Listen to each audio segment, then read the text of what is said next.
ಪೂಜಿಸಲು ಅರ್ಹಳು ನನ್ನ ತಾಯಿ ಮನದೊಳಗೆ ಮಂದಿರವ ಕಟ್ಟಿರುವಳು ಕರುಣಾಮಾಯಿ ನವಮಾಸ ಮಡಿಲಲ್ಲಿ ಕಾಯುವಳು ಹೆತ್ತ ತಾಯಿ ನೋವಲ್ಲೂ ನಗುವವಳು ಒಬ್ಬಳೇ ಹೊತ್ತ ತಾಯಿ ಜನನ ಮರಣ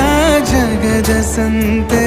ಅದಕ್ಕೂ ಮೀರಿನಿ ಬೆಳೆದು ನಿಂತೆ ಕರುಣೆ ಸಹನೆಯ ಮೂರ್ತಿಯಂತೆ ದೇವರಿಗೂ ನೀ ಸ್ಫೂರ್ತಿಯಂತೆ ಅದೃಷ್ಟವು ನನ್ನ ಪಾಲಿಗೆ ನಿನ್ನ ಕಂದನು ನಾನಾಗಿ ಹೇ